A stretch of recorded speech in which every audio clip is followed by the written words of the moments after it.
दिन के निचले स्तर पर बाजार निफ्टी करीब 100 पॉइंट गिरकर 24,300 के नीचे फिसला। बैंक निफ्टी में भी गिरावट। मिड कैप और स्मॉल कैप इंडेक्स भी करीब 1% कमजोर। इंडिया विक्स 12 के करीब।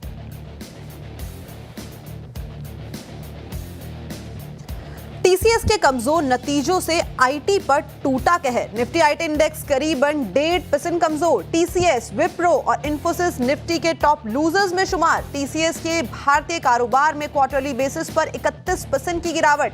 उधर यूके बिजनेस भी सुस्त।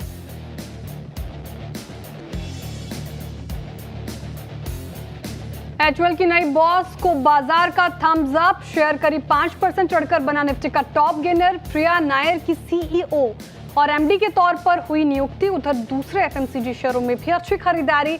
इंडेक्स करीब 1% मजबूत। आज के बिग स्टॉक और स्पॉटलाइट का बोलबाला। नए लाइसेंसिंग करार से ग्लेनमार्क करीबन 10% भागा। शेयर लाइफ हाई पर कायम। उधर कमजोर नतीजों से टाटा एलेक्सी 3% टूटा। वहीं जी एंटरटेनमेंट भी कमजोर।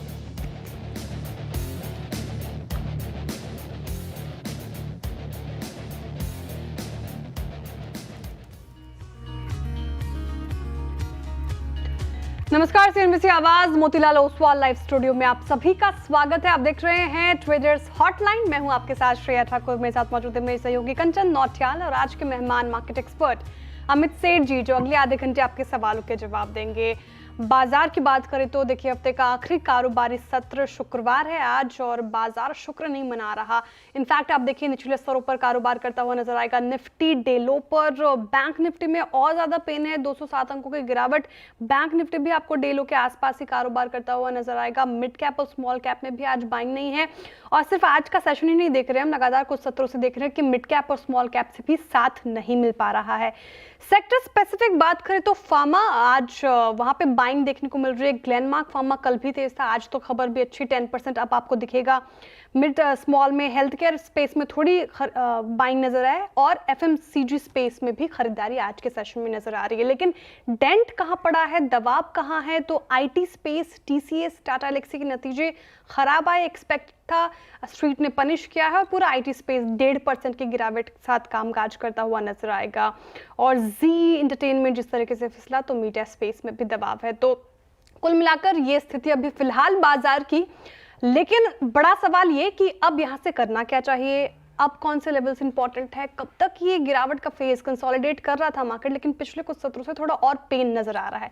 ये कब तक चलेगा या फिर ये एक अच्छा मौका है बाय करने के लिए? आज से सब कुछ जानते हैं और आपके सवालों को भी एड्रेस करेंगे। अमित जी, स्वागत है आपका कार्यक्रम में। Very good morning to you sir. सबसे पहला सवाल तो यही होगा कि लगातार 10वां सेशन आप देखें जब मार्केट पे दबाव देखने को मिल रहा है, निफ्टी बैंक निफ्टी दोनों निचले स्तरों पर, अब यहाँ से क्या अप्रोच होगी मार्केट की? जी, good morning Shreya ji, good morning Kanchan ji, and good morning to all the viewers. जी, देखिए निफ्टी की अगर हम अभी तक की बात करें, पिछले जो 4-5 दिनों का सेशन था उसे हम एक वेल प्लेस पुल बैक में क्वालिफाई करते थे, ऑर्डरली पुल बैक था। लेकिन आज के सत्र में और स्पेशली जो कल का सेशन हुआ है, वहां से हमारी चिंताएं बढ़ती हैं, क्योंकि अभी तक 10 और 20 डेमा डिफेंडेड था, पर आज के सत्र में हम देखने की निफ्टी ने अपना 20 डेमा ब्रेक कर दिया है। इसमें बहुत बड़ा रोल निफ्टी आईटी का है और Reliance is also not helping. Reliance पे भी थोड़ा ड्रैग है, तो वो निफ्टी पे प्रेशर डाल रहा है। रही बात क्रूशियल लेवल्स की, हम एक अहम लेवल पे हैं, 25,200 25,250 के जो लेवल है, यहाँ पे एक हॉरिजॉन्टल सपोर्ट एरिया भी है। क्लोजिंग बेसिस में ये लेवल हमारे लिए बहुत इंपॉर्टेंट रहेगा। देखना पड़ेगा कि इंट्राडे यहाँ पे पुल बैक आता है कि नहीं आता है। बट अगर ये लेवल्स टूटते हैं तो मुझे लगता है 25,000 तक के लेवल्स यहाँ पे पॉसिबल हैं। सिमिलरली अगर निफ्टी बैंक की बात करें, यहाँ पे भी basically HDFC bank, ICICI bank, they are not doing anything, sideways है, थोड़ा सा प्रेशर में है, कोई बुलिश मोमेंटम नहीं है यहाँ पे। तो ओवरऑल यहाँ पे भी थोड़ी सी हमारी दिक्कतें जरूर हैं, because we are testing the 20 day exponential moving average. वो टूटता है तो 300-400 पॉइंट की गिरावट और देख सकते हैं। लेकिन अगर ओवरऑल मार्केट्स की बात करें, अगर नियर टू पोजिशनल अगर हम थोड़ा सा बात करें, तो मेरे हिसाब से 24,900 25,000 एक अहम डिसेंट लेवल है। वहां पे कोई रिवर्सल आता है तो हम पोजिशनली जरूर वहां पे फिर से एक एंट्री बनाएंगे। ओके, तो फिलहाल थोड़ा और प्रेशर बन सकता है मार्केट पे, लेकिन अगर 24,900 का स्तर दिखाए निफ्टी तो वहाँ पे फिर से पोजिशनली बाइंग की जा सकती है। ये स्ट्रैटेजी आप अपनाएं निफ्टी में। बैंक निफ्टी में थोड़ा और प्रेशर देखने को मिल सकता है, बड़े काउंटर से साथ नहीं आता हुआ नजर आ रहा है। चलिए अब आगे बढ़ते हैं और सबसे पहले वो नंबर आपके स्क्रीन पर जिसके जरिए आप हमारे साथ कॉन्टैक्ट कर सकते हैं, अपने सवाल पूछ सकते हैं। नोट कीजिए व्हाट्सएप नंबर 7045220000। यहाँ पर आप अपने सवाल भेजें और हमसे जुड़ने का मौका भी पाए। इसके अलावा आप हमें सोशल मीडिया प्लेटफॉर्म्स पर भी टैग करके अपने सवाल पूछ सकते हैं।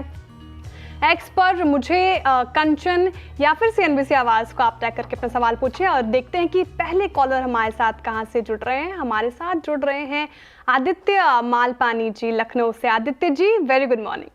गुड मॉर्निंग मैम जी, सवाल आपका? हमारे पास L&T फाइनेंस के 100 शेयर है एट द प्राइस ऑफ 52। ठीक है, हम 1 साल तक होल्ड कर सकते हैं, क्या करना है? ओके, L&T फाइनेंस आप 1 साल के नज़रिए से पूछ रहे हैं। 52 की खरीद है और 204 पे कर रहे हैं कारोबार, तो अच्छे प्रॉफिट में हैं आप। फिलहाल तो 152 रुपये प्रति शेयर का प्रॉफिट तो कमा रहे हैं आप। अब आज तो स्टॉक लुढ़का है, हालांकि पूरा मार्केट पर ही प्रेशर है, लेकिन 1 महीने में करीब 8% का रिटर्न और 6 महीने में तो शानदार रैली दिखाई है अमित जी इसने। L&T फाइनेंस ने 56% से ज्यादा भागा L&T पिछले 6 महीने में। फाइनेंसिंग कंपनीज में बाइंग भी थी। अब क्या करना चाहिए? यहाँ से पार्शियल प्रॉफिट बुकिंग कर लें या फिर 1 साल के लिहाज से पूछ रहे हैं तो होल्ड ही करें? क्या स्ट्रैटेजी रहेगी? जी, ओवरऑल स्ट्रक्चर L&T फाइनेंस का काफी पॉजिटिव है। अगर हम वीकली चार्ट्स की बात करें तो 195 के लेवल पे स्टॉक ने एक राउंडिंग बॉटम पैटर्न का ब्रेकआउट दिया था, which is a bullish pattern. This was backed by volumes. ये बात सही है कि कुछ यहाँ पे पुल बैक आ रहा है, लेकिन वो दैट इज क्वाइट नॉर्मल कि क्योंकि कोई भी चीज doesn't go up in a straight line, तो थोड़ा सा pull back with in line with market यहाँ पे जरूर आ रहा है। बट मुझे लगता है कि जब तक 195 के लेवल्स इंटैक्ट हैं, ये स्टॉक को इन्हें होल्ड करना चाहिए। अच्छे खासे प्रॉफिट में ये बैठे हैं और इनकी पोजीशन देख के लग रहा है कि ये एक तरह के लॉन्ग टर्म इन्वेस्टर हैं स्टॉक में। तो इतनी जल्दी एग्जिट नहीं करना चाहिए। 195 का स्टॉप लगाएं और अपनी पोजीशन को होल्ड करें। ओके, तो ये थी राय L&T फाइनेंस के ऊपर। चलिए एक बार नजर डालते हैं नंबर्स के ऊपर। आनंद राठी वेल्थ के नंबर्स आए हैं और नंबर्स हमें काफी ज्यादा पॉजिटिव साइड में देखने को मिले हैं। चाहे आप किसी भी फ्रंट पे बात कर लीजिए, कंपनी की नेट प्रॉफिट में भी करीब 28% का उछाल देखने को मिला है। रेवेन्यू फ्रंट में स्ट्रॉन्ग हमें पोजिशनिंग होती हुई दिखाई दी है। इनफैक्ट अगर हम एबिटा की बात करें, मार्जिन की बात करें, तो ये भी अच्छे खासे यहाँ पे उभरते हुए नजर आए हैं। इसके लिए आगे के आउटलुक को जानने के लिए हमारे साथ कंपनी के जॉइंट CEO फिरोज अजीज जी जुड़ गए हैं। Firoz ji, first of all congratulations, number काफी ज्यादा शानदार हमें देखने को मिले हैं। नंबर्स वैसे हमें सारे ही फ्रंट में अच्छे देखने को मिले हैं, लेकिन स्पेसिफिकली अगर मैं बात करूं EBITDA मार्जिन की, तो यहां पे हमें अच्छा खासा गेन आता हुआ दिखाई दिया है। इस क्वार्टर में तो गेन आ गया है, लेकिन आपको क्या लगता है कि आने वाले जो क्वार्टर्स हैं वहां पे ये नंबर्स हमें सस्टेन होते हुए नजर आएंगे? एक्चुअली जैसे आपने कहा, सही फरमाया कि एबिटा मार्जिन बड़ी है।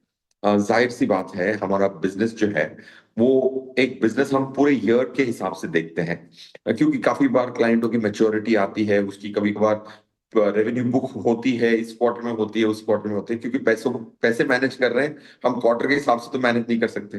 जैसे हम कार बेच रहे हो तो हमने कहा भाई महीने के लास्ट 3 दिन है, कारें बेचो दबा के। but the point is, EBITDA margin, coming to your pointed question, EBITDA margin क्या सस्टेन करेगी? मेरे हिसाब से हम अपने बिजनेस में री इन्वेस्ट करेंगे। हमारे शेयर होल्डर को ये उम्मीद नहीं करनी चाहिए कि हम EBITDA मार्जिन को इस करंट बिजनेस की स्थिति में बढ़ने की आशा रखते हैं, क्योंकि हम री इन्वेस्ट नहीं करेंगे तो 10-15 साल की ग्रोथ नहीं आ पाएगी। तो आज का जो हमारा EBITDA मार्जिन एक्स्ट्रा है, हम सोचते हैं कि PBT 40 के ऊपर है, PAT 30 के ऊपर है, और उसके बाद री इन्वेस्ट करेंगे तो हमारी जो 25% की हम ग्रोथ देते आए हैं, 25 से ज्यादा दी है, 31% की पैट ग्रोथ दी है, 15वां हमारा रिजल्ट है लिस्टिंग के बाद। सबसे वर्स्ट क्वार्टर रहा है 26% की पैट का। तो उसको सस्टेन करना हमारे लिए एज ए प्रोफेशनल बहुत मायने रखता है, और उसकी री इन्वेस्टिंग करेंगे। Of course economies of scale मिलेंगी, ऐसे बिजनेस में इकोनॉमीज ऑफ स्केल मिलती है, बट उसका प्रयोग करके ग्रोथ को सस्टेन करना हमारा एक बहुत मूल्य रणनीति का एक बहुत अच्छी बुनियादी बात है रणनीति। बिल्कुल। हाय फिरोज, गुड मॉर्निंग। श्रेया बात कर रही हूँ। बहुत कॉन्फिडेंट साउंड कर रहे हैं आप अपनी कंपनी को लेकर। थोड़ा अंदाजा आप अगर आप रेवेन्यू मिक्स का दे पाए, ब्रेक डाउन करके समझा पाए, कहाँ से रेवेन्यू में ज़्यादा योगदान आता है, ब्रोकिंग से, वेल्थ से या इन्वेस्टमेंट एडवाइजरी से? जी क्या है कि जैसे आपने कहा कि रेवेन्यू का इजाफा हुआ है 16% का। और भी जो हमारी टोटल रेवेन्यू है इस साल की गाइडेंस की, वो 1175 करोड़ की हमने गाइडेंस दी है। तो हमने 24.2% मीट किया है। हम हमेशा ये चाहते हैं कि भाई एक क्वार्टर में 25% मीट हो, तो करीबन करीबन 25% मीट हुआ है। रहा सवाल रेवेन्यू ब्रेकअप का, हमने एक दूसरा भी वादा या कोशिश करेंगे, ये जरूर कहा है कि 50% ट्रेल रेवेन्यू होगी, जिसको हम रेकरिंग रेवेन्यू कहते हैं, और 50% होगी अपफ्रंट। उस चाह में अपफ्रंट रेवेन्यू से ज्यादा ट्रेल रेवेन्यू ग्रो करेंगी, तब जाके ये 50-50 पे काटा पहुंचेगा। तो अब ट्रेल रेवेन्यूज या म्यूचुअल फंड की जो रेवेन्यू है वो 27% से ग्रो हुई है। तो ये एक की ड्राइविंग फैक्टर है हमारी 16% की रेवेन्यू ग्रोथ का, ताकि हम अपने जो इंडिकेशन है, हमारी जो चाह है 50-50 की, उसके करीब पहुंच पाए। और ये एक क्वार्टर है जहां हमें काफी 200-250 बिप्स करीब पहुंच गए हम 50-50 के।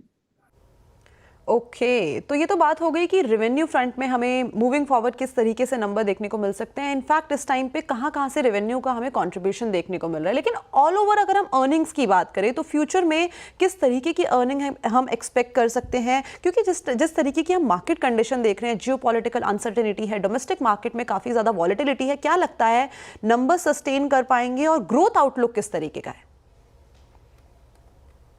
हमारी जो अर्निंग्स की जो हमने 375 करोड़ की पैट की गाइडेंस दी है, ये हमारे लिए सैक्रोसैंक्ट है। और हम गाइडेंस बहुत नाप तोल के देते हैं, और हम ये भी चाह रखते हैं कि हम अंडर कमिट करें और ओवर डिलीवर करें। ऊपर वाले की दया से ये 3 साल तक हुआ है। आप ये भी जान के खुश होंगी, हमने एक स्टडी करी, तो एनएससी स्मॉल कैप 250 जिसके हम हिस्सा हैं, उसमें से कितनी कंपनियों ने पैट के गाइडेंस दिए पूरे 3 साल के लिए? तो कम कंपनियां हैं, ज्यादा पूरी कंपनियां पैट की गाइडेंस नहीं देती। तो हम एकमात्र कंपनी है जिन्होंने 3 साल की पैट की गाइडेंस भी दी और मीट भी किया। तो coming back to your pointed question, क्या ये 375 करोड़ की जो गाइडेंस है पैट की, वो हम मीट करेंगे? ऊपर वाले की दया रहेगी तो पूरे मेहनत से उसको मीट और बीट करने की चाह रहेगी।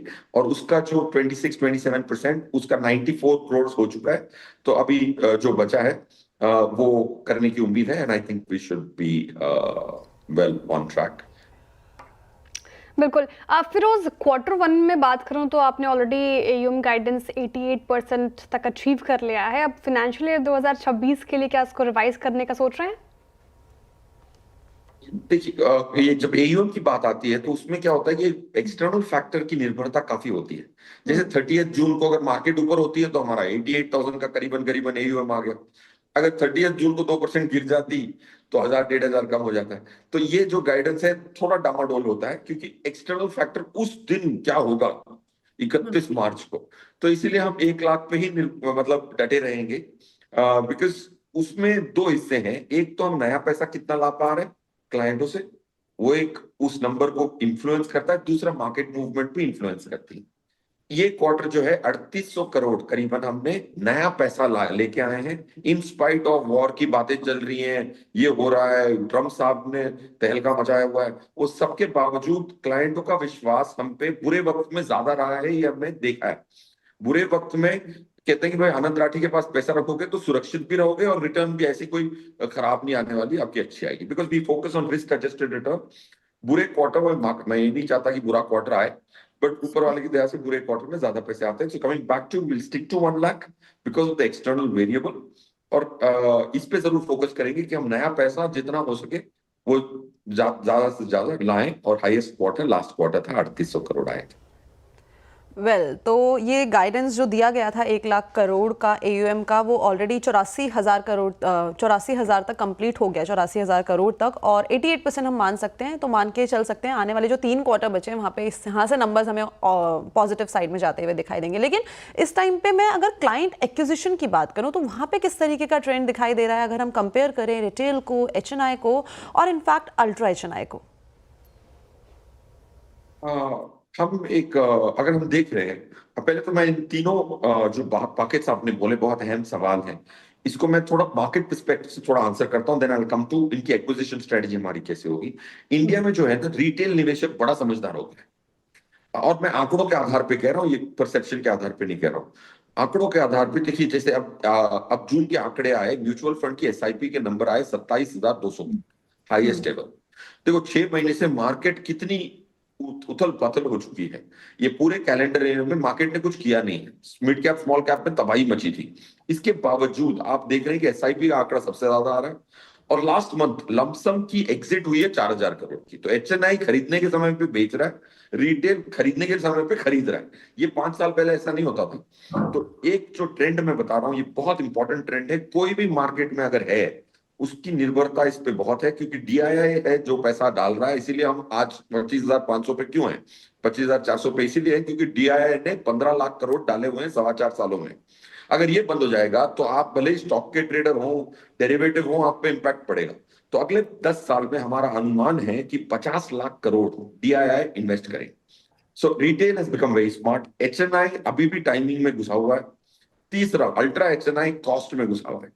उसको अल्ट्रा एचएनआई को जिसके पास 500 करोड़ है, वो बोलता है सस्ता कौन हो। तो हम उनसे कहते हैं भाई सस्ता ढूंढने नहीं चाहिए आपको, राइट। आपको अच्छी क्वालिटी की एडवाइस खरीदनी चाहिए। हम सबसे महंगे वेल्थ मैनेजर हैं India. Okay, as so coming back to HNI is looking for some degree of timing, but हमारे जो एचएनआई है वो बहुत क्वालिटी पे, मैथमेटिक्स पे बहुत एम्फेसिस करते हैं। जो 12,000 क्लाइंट हैं उनको हम इस आधार पे, मैथमेटिक्स के आधार पे एक्वायर करते हैं। रिटेल हमारी इतनी पॉपुलर सेगमेंट नहीं है। We focus on HNI. Ultra HNI is very cost sensitive. I think it's a wrong strategy. पैसे मैनेज कर रहे हो तो अगर आइंस्टाइन मिल जाए तो उसको तो मैं 3% दूं। So go look for a person who deserves 1% and pay him. That is our strategy in Ultra Action.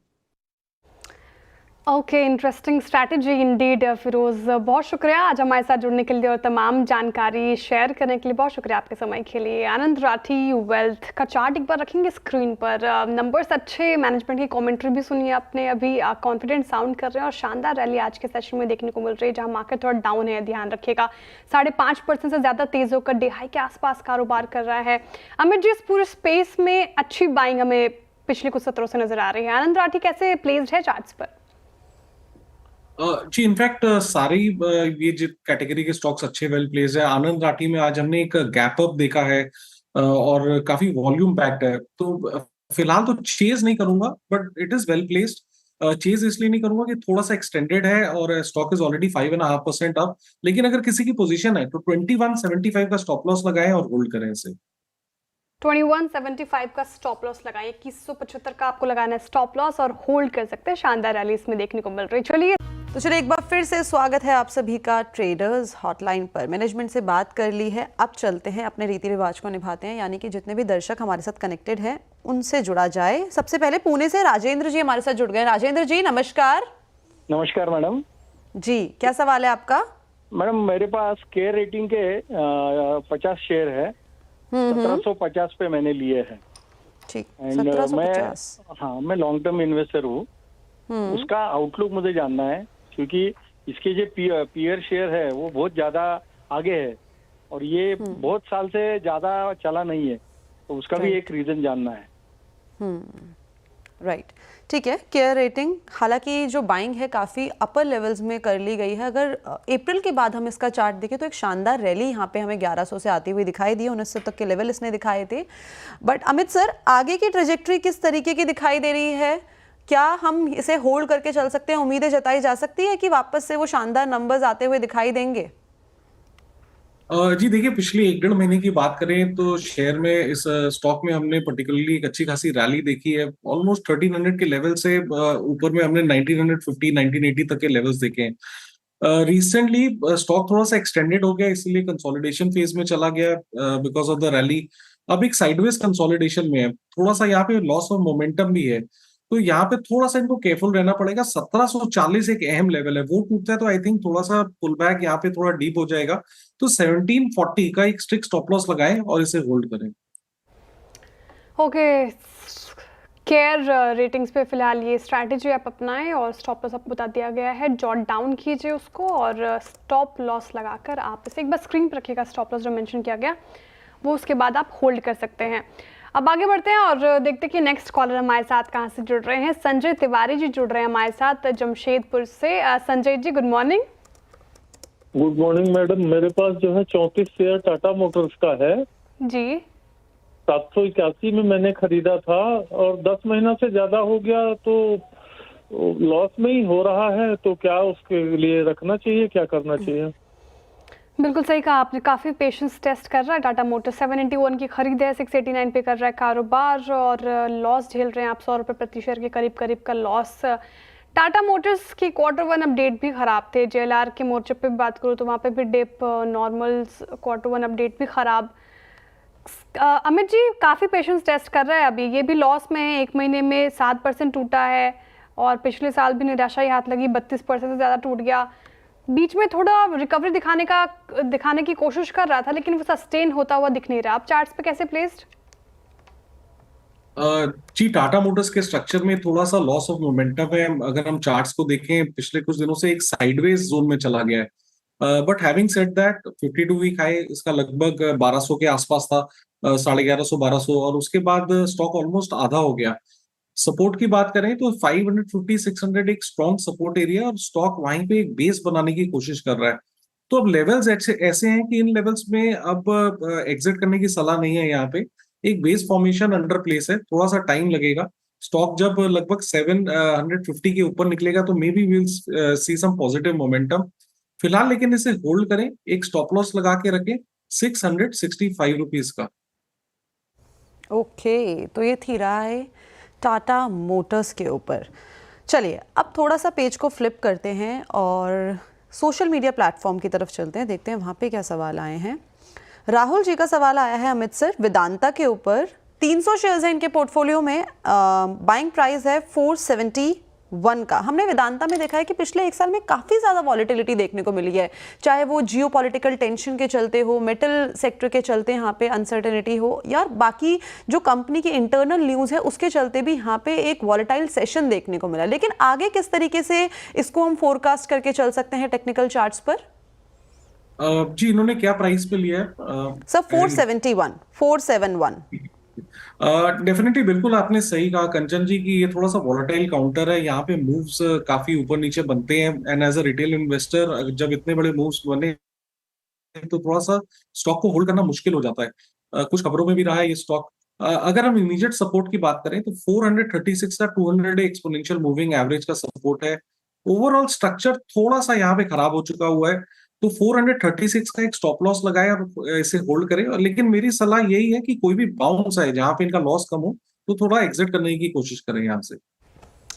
Okay, news driven stock भी है, कोई भी बाउंस आए तो एग्जिट की राय फिलहाल वेदांता पे स्ट्रैटेजी आप अपनाएं। चलिए अब कुछ और व्यूअर्स के साथ जुड़ा जाए। आज फार्मा स्पेस में अच्छी बाइंग हमें नजर आ रही है।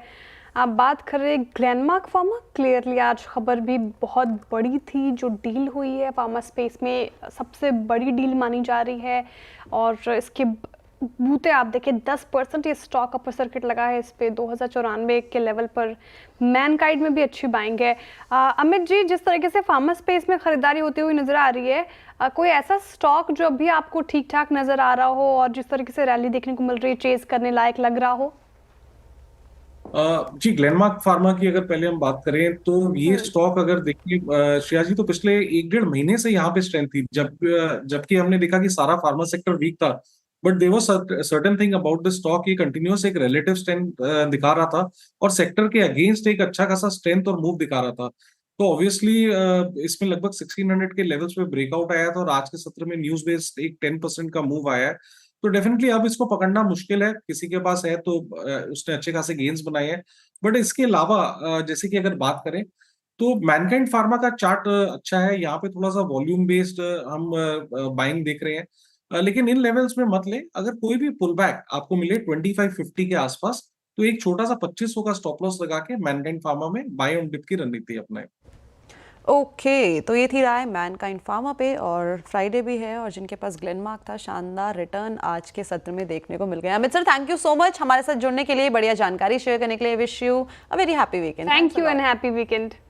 Same to both of you, thank you ji.